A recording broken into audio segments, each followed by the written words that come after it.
സംസ്ഥാന വഖഫ് ബോർഡിൻ്റെ പ്രവർത്തനങ്ങളെ ബഹുമാനപ്പെട്ട കേരള ഹൈക്കോടതി അത് പ്രവർത്തിക്കുന്നതിനെ ഇനി കോടതി വിധി വരുന്നത് വരെ മരവിപ്പിച്ചിരിക്കുകയാണ്. വഖഫ് ബോർഡ് നിലവിലുള്ള വഖഫ് ബോർഡിനെതിരായി 4 ഹർജികൾ കോടതിയുടെ മുമ്പിലുണ്ടായിരുന്നു. 4 വ്യത്യസ്തമായ ഹർജികൾ.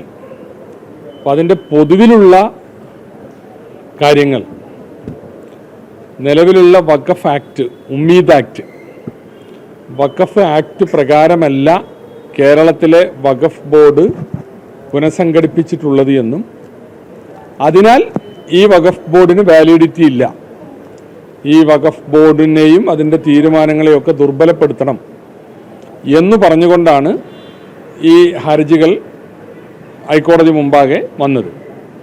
അപ്പോൾ ആ ഹർജികൾ പരിഗണിച്ചുകൊണ്ടാണ് ഇന്ന് ഹൈക്കോടതി ഇപ്രകാരം ബോർഡിൻ്റെ തുടർ പ്രവർത്തനങ്ങളെ തടഞ്ഞുകൊണ്ടുള്ള ഒരു ഉത്തരവ് സർക്കാരിനോട് അഡ്മിനിസ്ട്രേറ്റീവ് ഓഫീസറായി ജോയിൻറ്റ് സെക്രട്ടറി റാങ്കിലുള്ള ഒരു ഉദ്യോഗസ്ഥയെ നിയമിക്കാനും ആവശ്യപ്പെട്ടിട്ടുള്ളത്.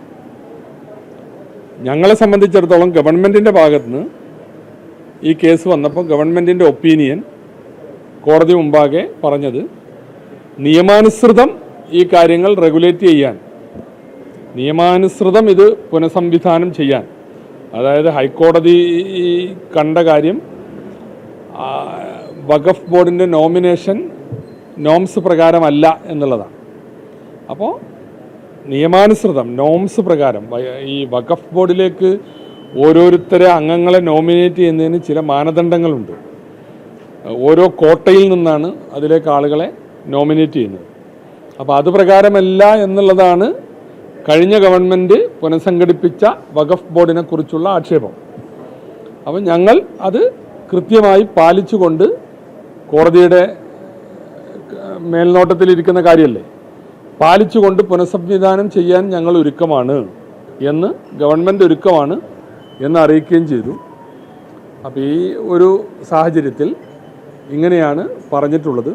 അതുപ്രകാരം ഒരു സർക്കാർ വകുപ്പിലുള്ള ഒരു ജോയിൻറ്റ് സെക്രട്ടറിക്ക് അഡ്മിനിസ്ട്രേറ്ററുടെ ചുമതല ഗവൺമെൻറ് നൽകുകയാണ്. ഈ കേസ് 4 ഹർജികളുടെ വെളിച്ചത്തിൽ ഉണ്ടായതാണ്. വ്യത്യസ്തമായ ആവശ്യങ്ങളാണ് ആ ഹർജികളിൽ പറഞ്ഞിരുന്നത്. അപ്പോൾ അതെല്ലാം പരിഗണിച്ചുകൊണ്ടാണ് ഹൈക്കോടതി ഇപ്പോൾ നിലവിലുള്ള വഖഫ് ബോർഡിൻ്റെ പ്രവർത്തനങ്ങളെ സ്റ്റേ ചെയ്തിട്ടുള്ളത്.